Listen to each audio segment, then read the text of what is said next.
नाज़रीन, रमज़ान की खसूसी नशरियात के साथ मैं हूँ माया अली। इस्लाम दुनिया का वाहिद मज़हब है जो फ़र्द की ज़ाहरी सफाई के साथ बातिन की पाकीज़गी पर भी जोर देता है।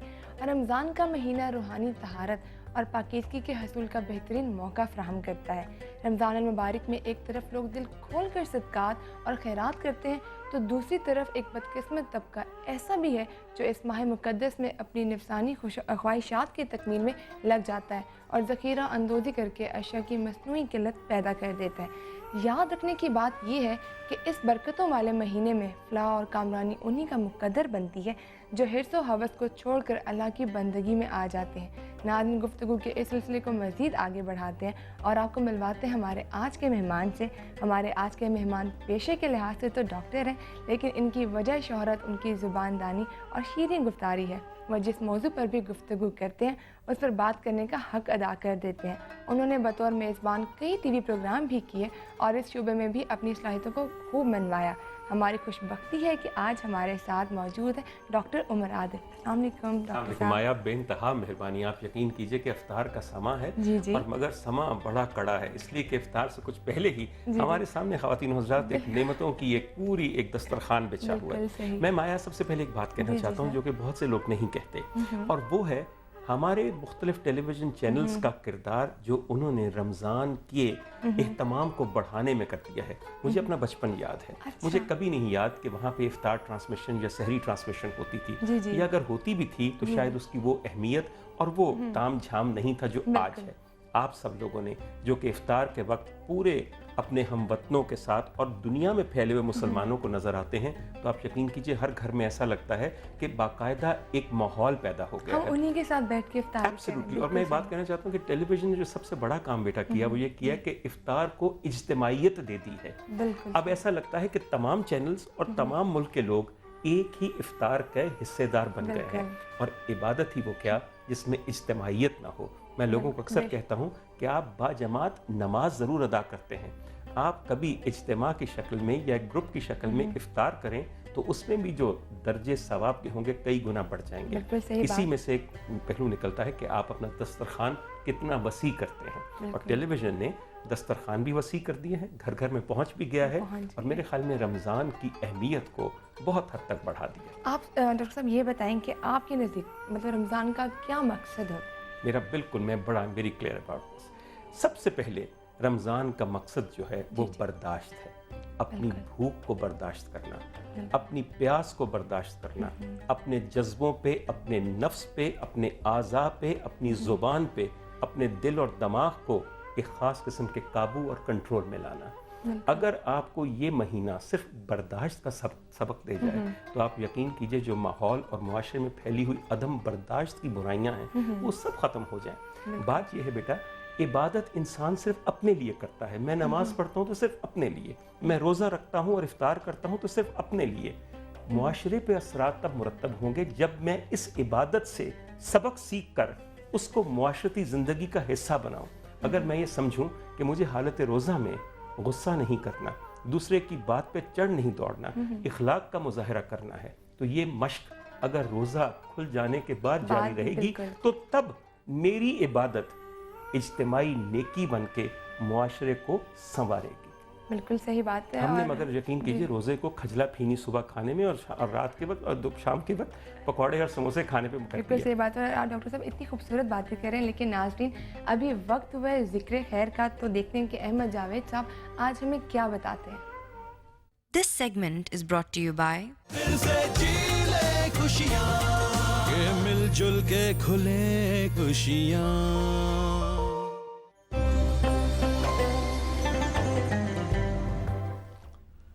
मेरे एक दोस्त थे, अल्लाह बख्शे मरहूम हो चुके। उनकी बेगम बहुत सख्त मिजाज थीं और ज़बान की भी बहुत तल्ख़ थीं, और बीवियों के बारे में जो उमूमी तसव्वुरात पाए जाते हैं कि बीवी सुघड़ हो, खुशशक्ल हो, नरम मिजाज हो, हंसमुख हो, शौहर के साथ जो है वो अच्छी तरह रहने वाली हो, उसकी परेशानियों में उसका हाथ बटाने वाली हो, اس کی شریک غم ہو۔ تو ان میں سے کوئی ایک خوبی بھی اس بھلی خاتون میں نہیں تھی، اور ہم دیکھنے والے یہ سمجھتے تھے کہ پتہ نہیں اس نے کیا گناہ کیا ہے کہ اس کی دنیاوی زندگی کو گویا عذاب کا ایک نمونہ بنا دیا گیا۔ لیکن وہ شخص ہمارا بے تکلف دوست ہونے کے باوجود ہم سے اپنے گھریلو حالات کی نہ صرف یہ کہ کوئی شکایت نہیں کرتا تھا، بلکہ اس کے گھر جا کر یہ محسوس ہوتا تھا کہ وہ اس ماحول میں ایسی بیگم کے ساتھ پوری طرح خوش اور مطمئن بھی ہے۔ تو اس کے حالات سے زیادہ اس کے احوال ہمارے لیے اچنبھے والی چیزیں تھیں۔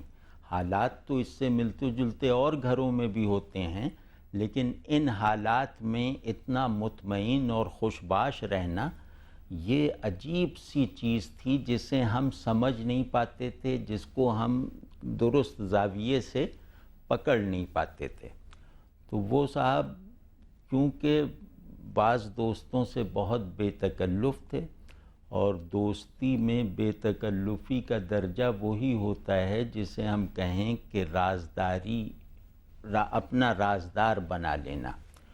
تو ان کے 2-3 دوست جو تھے وہ ان کے رازدار کی حیثیت رکھتے تھے، جن کے ساتھ وہ ہر بات شیئر کر لیتے تھے، یا جنہیں ان کی طرف سے یہ ایک انسیڈ اجازت تھی کہ مجھ سے جو چاہو پوچھ لو، میں تم سے چھپاؤں گا نہیں۔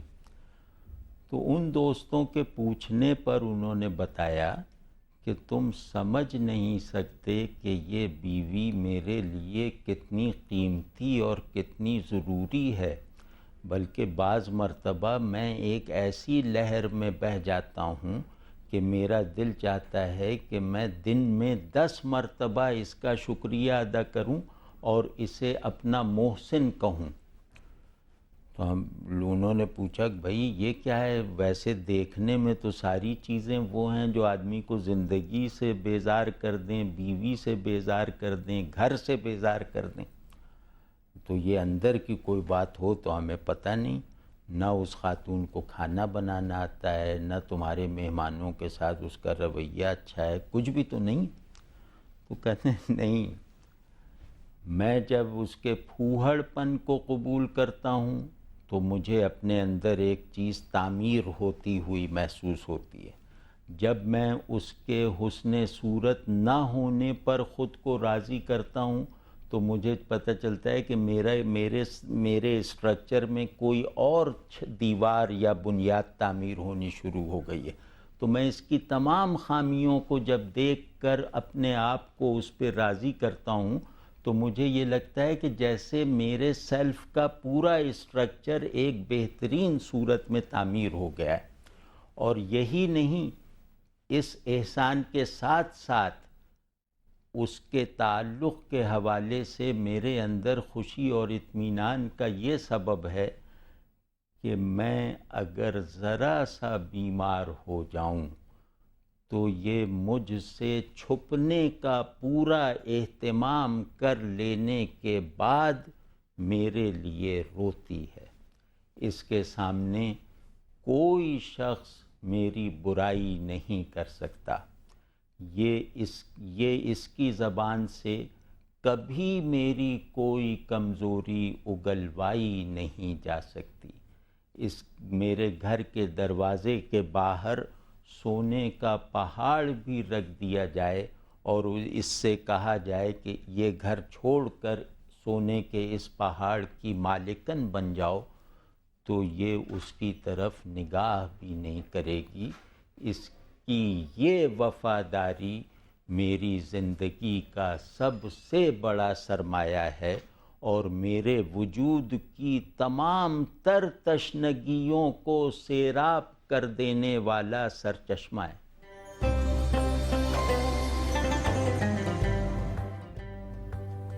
جی تو ناظرین، آپ لوگوں نے دیکھا کہ احمد صاحب نے بہت ہی خوبصورت بات بتائی ہے ہمیں بیوی کی وفا کے بارے میں، لیکن وقت ہوا یہاں پہ چھوٹے سے وقفے کا، تو ہمارے ساتھ رہیے گا، ملتے ہیں اس بریک کے بعد۔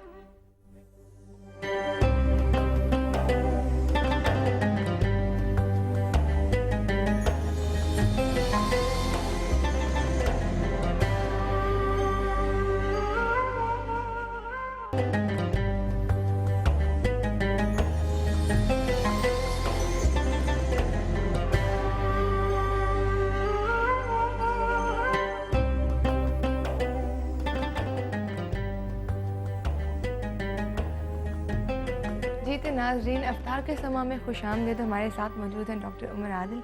जी डॉक्टर साहब, आपने देखा है अहमद जावेद साहब ने कितनी खूबसूरत बात की। आप मुझे बताएं कि आप औरतों की आज़ादी के कितने हद तक कायल हैं? मैं तो समझता हूँ औरतों को एक बहुत गलत नारा दिया गया और वो ये है कि औरत की बराबरी का नारा। अरे औरत तो बरतर है, वो बराबरी जब चाहती है तो वो दरअसल बरतरी से एक घाटे का सौदा कर रही है। अगर बरतरी है औरत के पास तो आज़ादी उसकी पहली शर्त है, मगर बेटा वो आज़ादी जो अपने हदूद का तयन ना कर सके, जो अपनी लिमिट्स, अपनी कन्फाइंस को ना पहचान सके, जो जिम्मेदारी के बगैर हो, वो कभी भी आज़ादी नहीं कहलाएगी, वो बिल्कुल आवारगी कहलाएगी। बिल्कुल सही बात तो है। और आज़ादी आपसे और आवारगी में फ़र्क रखना और चाहिए। भी बातें होंगी, लेकिन नाज़रीन हम आपको बताते रहते हैं प्राइस लिस्ट में कि जी कौन सी अशिया की जो कीमतें कहाँ तक पहुँच गई हैं। तो आज देखते हैं कि आलू की कीमत कहाँ तक बढ़ चुकी है। आइए देखें। This segment is brought to you by फिर से जी ले खुशियाँ के मिलजुल के खुले खुशियाँ।